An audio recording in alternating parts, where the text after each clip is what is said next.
These are the most shocking stories behind horror movies inspired by real events, and as the video goes on, the truth behind these movies will shift from strange and creepy to truly frightening and dark.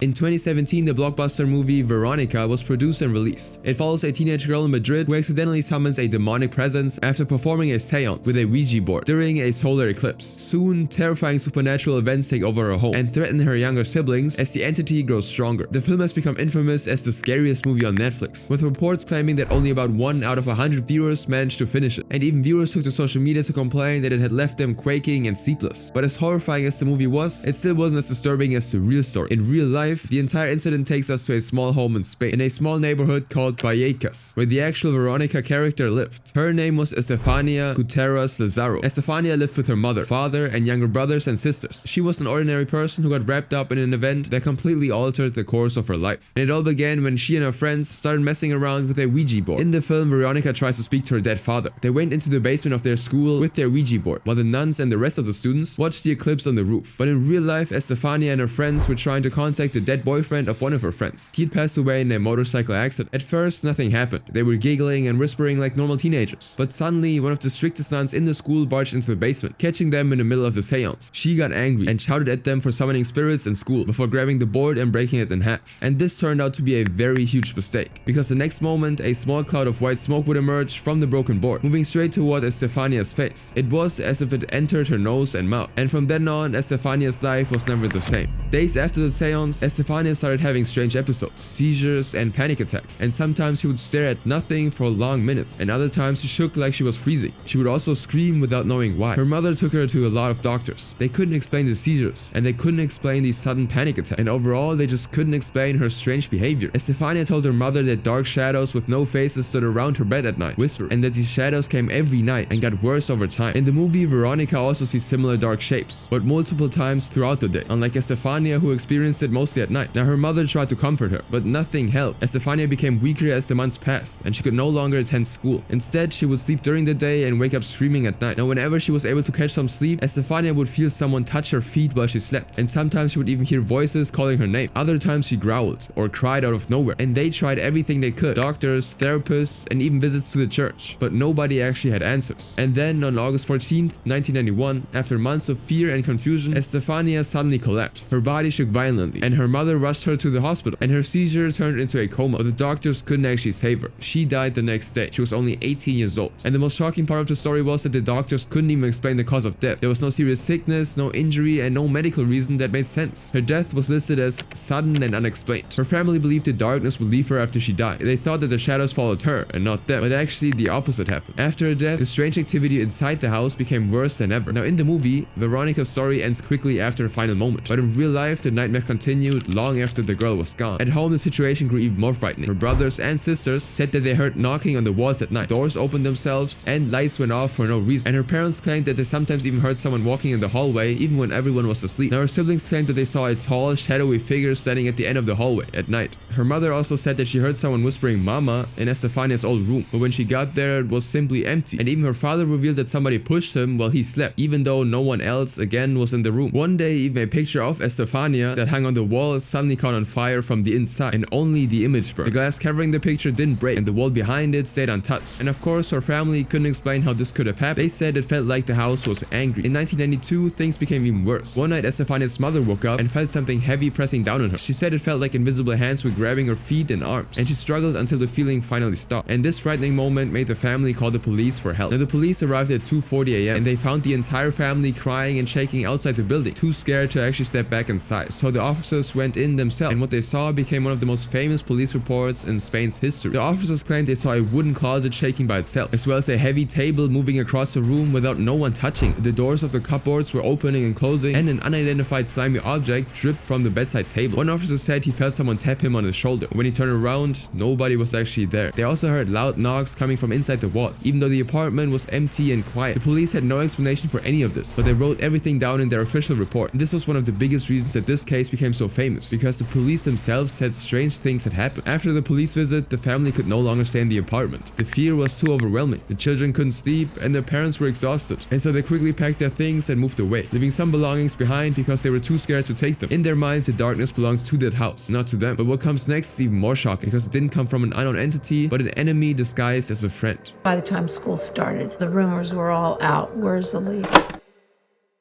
It's September 18, 2009. Hollywood director Karen Kusama and writer Diablo Cody have just released their highly anticipated movie, Jennifer's Body. The comedy horror film follows the story of two best friends, Jennifer and Needy, who find themselves in the most horrific situation imaginable. One night, a band attempted to sacrifice Jennifer to become famous, but the ritual went horribly wrong, and so Jennifer became possessed by a demon and would start eating boys in order to survive. But while Diablo Cody has never outright confirmed that the film was based on real events, there's a deeply unsettling case that bears an eerily close resemblance to the movie's plot. It's the night of July 2nd, 1995, in the quiet coastal town of Arroyo Grande, California. A young girl named Elise Marie Powler steps out of her house after receiving a phone call from a friend. She tells her parents that she'll be only gone for a few minutes, but Elise never comes home. Hours later, the streets grow silent, but somewhere near her neighborhood, three teenage boys are committing one of the most shocking and senseless killings in California history. In the months before that night, Elise became friends with three boys who lived nearby: Jacob Delaschmutt, Joseph Fiorella, and Royce Cassie. At first, they just seemed like normal teenagers who were into music. Now, Elise knew that they drank and smoked, and she didn't mind. But as time went on, she learned more about the things they were truly obsessed with, which was heavy metal music. What she wasn't aware of, however, was their obsession with dark symbols, Satanism, and the occult. The boys wanted to start their own band, which they called Hatred, and they were heavily influenced by the American metal band Slayer, especially songs like Altar of Sacrifice, which included lyrics such as "a ritual with a pure sacrifice" and "Satan's slaughter, ceremonial killing." Slayer formed in 1981 and was known for using dark themes in their music and style, and the boys wanted to be just like them. But no matter how hard they tried, their band never actually became popular. They were known only in their neighborhood, and nothing significant came from their music. And that's when Joseph came up with a disturbing idea. He told the others that if they wanted money, fame, and real success, they needed to make a sacrifice to the devil. And Joseph claimed that their sacrifice had to be a young person who had never been intimate with anyone. At first, Jacob and Royce thought the idea was too extreme and too strange to take seriously. But over time, Joseph actually managed to convince them, and slowly, all three boys agreed to the plan. Elise became their chosen target because she was young, accessible, and fit the criteria Joseph had described. And so on the night of July 22nd, when she received the call from one of the boys, they told her that they just wanted to hang out and maybe smoke and talk for a while. And a short time later, she met them at a eucalyptus grove in the Poma Mesa. They sat together, talked, and smoked, and everything seemed normal, and there was nothing to make her think that she was in danger. But as the minutes passed, something shifted. The boys grew unusually quiet, and then, without warning, they carried out the plan they'd secretly discussed for months. Jacob grabbed a belt and wrapped it around Elise's neck. Joseph followed, using a hunting knife to stab her. And after that, Jacob and Royce also used their knives, attacking her again and again. And even after all of this, Elise was still fighting to survive. She hadn't passed away yet, but Royce then stepped forward and pressed down hard on the back of her neck. And when the boys were certain that Elise had stopped breathing, Jacob then tried to remove her underwear because they talked about harming her further, but Royce actually stopped them. In the end, they dug a shallow hole, placed Elise's body inside, and covered it and left. Now, when Elise didn't come home, her parents immediately filed a missing person report, and within days, her disappearance gained local attention. Her family distributed flyers and searched tirelessly for her daughter, and for 8 long months, Elise was in those woods while her parents held onto the hope that she might still be alive. Meanwhile, the boys stayed silent. They visited the burial site several times, sometimes even out of curiosity, other times simply for the thrill of it. But everything changed on March 14th, 1996. Royce Casey walked into the police station and confessed to everything. He said he'd found God and needed to clear his conscience, and then led the officers to Elise's burial site. And after nearly a year of searching, Elise's family finally had answers, though not the outcome they prayed for. Following Royce's confession, all three boys were arrested, and during questioning, they each gave similar accounts of what had happened that night. They were initially charged as juveniles, but due to the brutality of the crime, they were moved to adult court, and all three were then charged with second-degree murder and ultimately pleaded guilty. At sentencing, Royce Casey received 25 years to life in prison. Jacob Delaschmutt received 26 years to life, and Joseph Fiorella also received 26 years. But the story didn't end there. In November 1996, Elise's parents filed a lawsuit against the band Slayer. They believed the band's violent lyrics had influenced the boys and contributed to their daughter's death, and they argued that some songs even sounded like instructions on how to torture or kill someone. But when the actual case went to court, the judge ruled that there was no legal basis to hold Slayer responsible, and the lawsuit was actually dismissed. The Powler family then tried again, claiming the lyrics were harmful to small humans. But that case was also thrown out. The court ruled once again that the band couldn't be blamed for Elise's death. Now in 2025, the case actually resurfaced in the public eye, because on July 1st, 2025, Jacob Delaschmutt, now 47 years old, was released on parole. And about a month later, Royce Casey was also released. But the third accomplice, Joseph Fiorella, now 45, remains incarcerated. What comes next, however, was a brutal case of a murder that took even the religious leaders to court.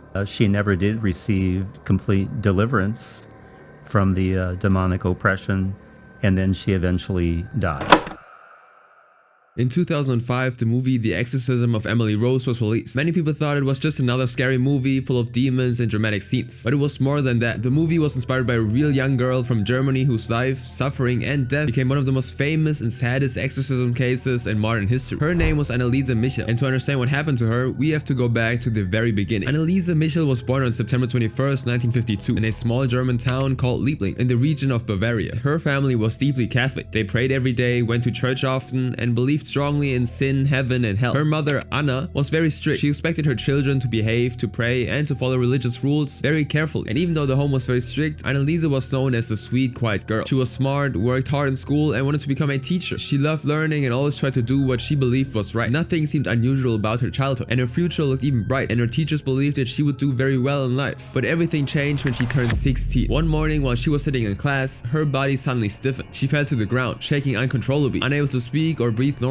Her classmates were terrified, and teachers rushed in to help her. Her eyes rolled back and foam came from her mouth. No one actually knew what was happening, and so she was taken into the hospital. And after several tests, the doctors told her family that Anneliese had temporal lobe epilepsy. Now, temporal lobe epilepsy is a condition where the brain has sudden bursts of abnormal activity, and these bursts can cause seizures, strange visions, and intense emotional changes. People with this condition can sometimes hear things that aren't there or feel as if unseen forces are around them. Some even report feeling a presence or experiencing intense fear for no particular reason. Now, doctors prescribed her a medicine called Dilantin, which was supposed to control the seizures. And after a few weeks, she also began taking paraziazine, a medication used to treat schizophrenia, agitation, and delusional behavior. They told her that she would be okay if she just stayed on her meds. And for a while, things seemed to be better. But soon, new problems began. Not long after her first seizure, Anneliese started hearing noises at night. She said that she heard knocking on the walls, scratching under her bed, and whispering voices that she couldn't understand. She also felt something heavy pressing against her chest in the dark. She could hardly sleep anymore. And instead, she stayed awake most nights, praying the rosary over and over again until the sun came up. These events frightened her, but what frightened her even more was how she began reacting to religious objects. One day when Anneliese tried to walk into a church, her body froze. She felt sick, almost like she wanted to throw up. She said the crucifix on the wall made her feel burning pain, and holy water stung her skin like acid. This made no sense to her or to her family because Anneliese had always loved going to church. She'd always felt safe there, and now she could hardly step inside. Her mother grew worried, but she also believed that when strange things happen around holy objects, it might mean something spiritual is going on. But still, the family took Anneliese back to the doctors. They believed her reactions were signs of depression and psychosis mixed with epilepsy, and so the doctors increased her medicine, changed her treatments, and tried different approaches. But nothing helped. Her symptoms only grew stronger. At night, she saw twisted faces laughing at her, and she said they looked like evil, like demons. And sometimes during the day, she smelled terrible odors that no one else could smell, like burnt ashes or rotten soil. Her prayers became longer and more desperate, and she began kneeling over and over again on the floor until her skin bruised and her knees swelled. Her parents didn't know what to do anymore, and so they turned to the Catholic Church for help, asking for an exorcism. But the church actually doesn't give permission for exorcisms easily, as the priest must be completely sure that the person is truly possessed, and they had to have ruled out all of the mental illnesses first. And so the church actually told the family to continue medical treatment, and so they did. For 5 long years, Anneliese stayed on the medicine. She saw doctor after doctor, but her suffering only grew worse. She became quieter, thinner, and more afraid. She told people that voices followed her everywhere, and that something inside her wanted to control her actions. And she begged for help, saying that she no longer knew what was real and what was not. And at last, in 1974, a priest named Father Ernst Alt visited her. He'd heard about her strange behavior and wanted to see if anything spiritual could be involved. And when he met her, he later wrote a letter to the bishop saying Anneliese didn't look like an epileptic. He believed she needed an exorcism. And so the next year, Anneliese wrote a letter to Father Ernst Alt in 1975,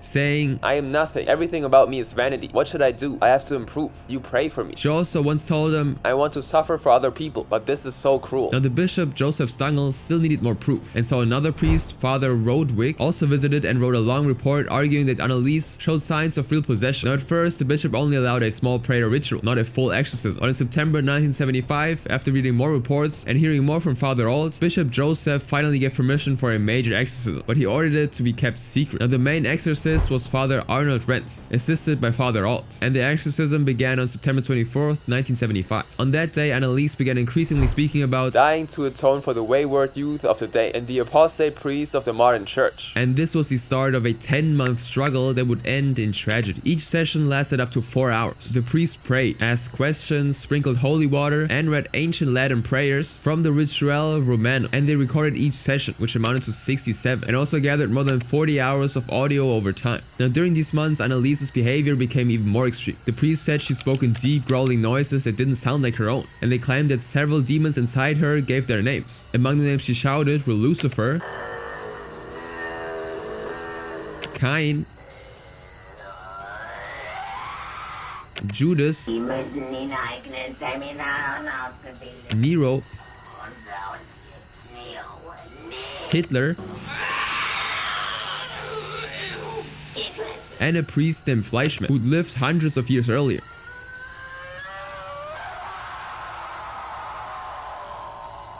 And this is her normal voice. Ja, ich will auch für die anderen leiden, damit die nicht mehr kommen und so.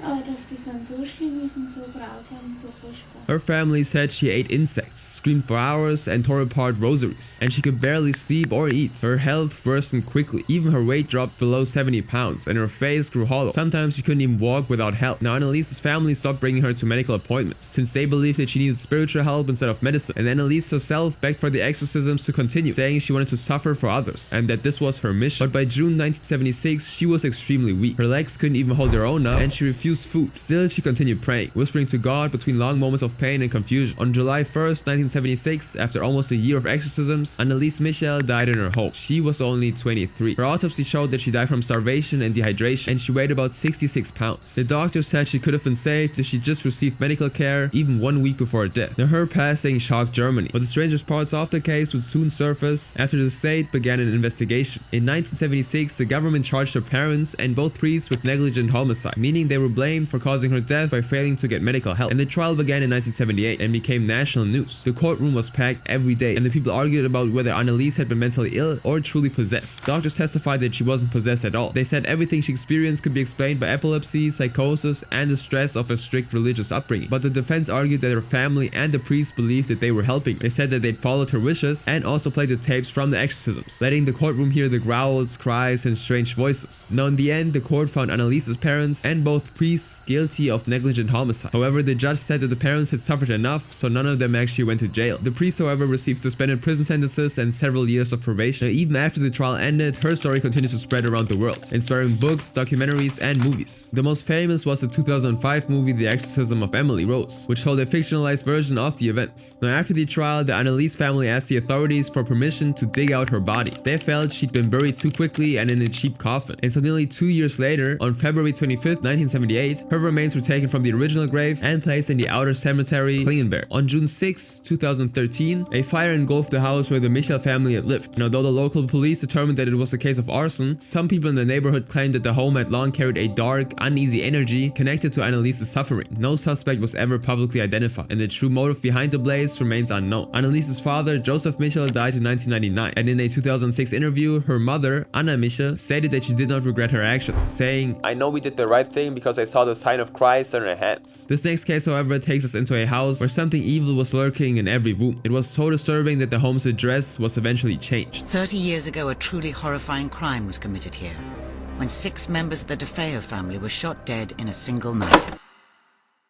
The Amityville Horror is a 1979 American supernatural horror movie directed by Stuart Rosenberg, starring James Brolin, Margaret Kidder, and Rod Steiger. The movie follows a young couple, George and Kathy Lutz, who purchased a home unaware that it had been the site of a gruesome mass murder just a year earlier. And after moving in, they began experiencing terrifying supernatural events that eventually drove them out after just 28 days. On Ocean Avenue in Amityville, New York, stood a beautiful Dutch colonial home with 5 bedrooms, a boathouse, a pool, and a huge yard. It was occupied by the Defoe family: Ronald, Louise, his wife, and their 5 children. Ronald Jr., known as Butch, Dawn, Allison, Mark, and John Matthew. Wealthy, respected, and Italian-American Catholics who attended church every Sunday. But inside the house, things were far from perfect. Ronald Sr. was controlling and extremely strict, and his temper could turn dinner time into chaos within seconds. And at the center of the family's problems was Butch, the oldest son. He was just like his father, angry, reckless, and spiraling out of control. He often lashed out at his father and even at his friends. And concerned, the family took him to a psychiatrist, but Butch refused refused to admit anything was wrong, and eventually the visits dropped. Trying to calm him, his family even gave him money and gifts, which included a $14,000 speedboat. But the more they rewarded him, the worse his behavior became. By the age of 17, Butch was using substances, and his violent behavior would get so bad that it got him expelled from school. But despite everything, his parents continued to reward him. At 18, Butch started working at his grandfather's car dealership, where very little was expected of him, and his father still gave him a weekly allowance regardless of how much work he did. But instead of acting responsibly, Butch of course spent his money on alcohol and other substances. In 1974, angry about what he felt was a low salary, Butch decided to steal money from the dealership. After his father trusted him with a deposit of over $20,000 in October of that year, Butch and a friend would stage a fake robbery, take the money and split it between themselves. At first, the plan worked, until the police came to the dealership to talk to him, and instead of answering their questions calmly, Butch suddenly got very angry, and so the police started to think that he wasn't telling the truth. So they asked him to come to the station to look at the pictures of possible suspects, but he refused to comply, and this made his father suspicious. And when he confronted Butch about not cooperating with the officers, Butch threatened to kill him, and it wasn't an empty threat. At 3:15 a.m. on November 13, 1974, Butch picked up a .35 caliber Marlin rifle, walked from room to room, and brutally ended the lives of his entire family as they slept, starting with his father, then his mother, and finally his 4 siblings, one by one. The next day, Butch went to work as if nothing had happened. He even called home, pretending to be confused why his father hadn't shown up, and he left work around noon, spent time with his friends, and tried to build an alibi by telling them he couldn't reach anyone at home. At 6 p.m., Butch then walked into a local bar and shouted, "You gotta help me. I think my mother and father were shot." And when police arrived at the home, they found 6 bodies still lying in bed, all face down, all shot. According to officers, none of them showed signs of struggle. And when detectives asked Butch who could have done it, he blamed a mafia hitman named Louis Fellini, saying they had a past conflict at the dealership. He said he'd been watching TV late at night, left for work early, and assumed his family was alive when he left. And so police placed him in protective custody while they searched for other suspects. At first, the investigators actually believed him, but as they questioned him further, inconsistencies began to pile up. And the very next day, Butch finally confessed. He explained that after killing his family, he took a bath, changed clothes, and went to work, and later returned to the bar to stage the discovery of his killed family. He even took the police to the place where he discarded his blood-stained clothing, the rifle, and the cartridges. During the trial, Butch's defense attorney argued that he'd been possessed by an evil entity, that the house itself had forced him to commit the crime. But of course, the jury didn't actually believe it. And by the end of the trial, he was found guilty of 6 counts of second-degree murder and sentenced to life in prison. But just because Butch was behind bars didn't mean the story was over, because only a year later, in 1975, George Lutz, his wife Kathy Lutz, and their 3 children moved into the same house. But it didn't take long for them to realize that whatever had driven Butch to kill his family was still there. When the Lutz family moved in, many of the Defoe's belongings were still inside, the furniture and even the crucifixes hanging on the walls. It felt like a dream house until the house began to wake up. It started small, cold spots, windows that refused to stay closed, strange smells like old perfume mixed with decay. But then came the sounds. At night, doors slammed by themselves, and Kathy woke up to footsteps in the hallway, but no one was ever there. And every night at exactly 3:15 a.m., the time the Defoe's were killed, George woke up drenched in sweat, feeling as though someone was staring at him. And George, who was normally calm and reserved, began to change. He grew irritable, paranoid, and became obsessed with chopping wood to keep the house warm, even when it wasn't cold. Now one night, he heard the sound of a band playing downstairs, but when he went to check the living room, no one was there, although the rug had been rolled up and the furniture moved, as if someone had cleared space for dancing. As for Kathy, she started having nightmares about the family that lost their lives. The dreams were so vivid that she felt like she was witnessing them firsthand, and sometimes she even woke up with deep scratches across her body. And the children also said they'd made a new friend, a little girl named Jody, whom no one else could see. Now as the days passed, the house grew more violent. One night, Kathy was said to have levitated off the bed, while the crucifix on the wall flipped upside down. And so terrified, but with nowhere else to go, the Lutz family invited a priest named Father Ralph Pecoraro to bless the home. But during the blessing, he heard a deep voice hiss, "Get out!" And horrified, he left. And after that, things got even worse. Flies appeared in the middle of winter, black stains oozed from keyholes, and George claimed he once walked into the living room and saw the outline of a pig's face with glowing red eyes staring at him through a window. And with everything happening, the Lutz family lasted only 28 days in the house. And so on January 14, 1976, they fled in the middle of the night, leaving everything behind. And when the Lutz haunting became public, it spread instantly. Paranormal investigators Ed and Lorraine Warren, famous for their works on hauntings, arrived to investigate, and Lorraine felt a presence of pure evil the moment she entered the house. Apparently a demonic force that was so powerful she became physically ill, and they would later conduct a psychic investigation but couldn't actually figure out anything. A year later, the Lutz family told their story to writer Jay Anson, who turned it into the best-selling book The Amityville Horror, and Hollywood then adapted the book into the legendary movie. Since the 1970s, the Amityville house has changed owners multiple times. Some repainted the famous quarter moon windows to make it less recognizable, and others changed the address from 112 to 108 Ocean Avenue, trying to erase the legend altogether. As for Butch, he passed away in prison in 2021, and until his final days, he insisted that something dark had taken over him that night. However, what comes next is a real-life nightmare of a woman that haunted her victims in broad daylight. Next thing she knows, a a gun pointed at her, and there's a man looking at her through the window.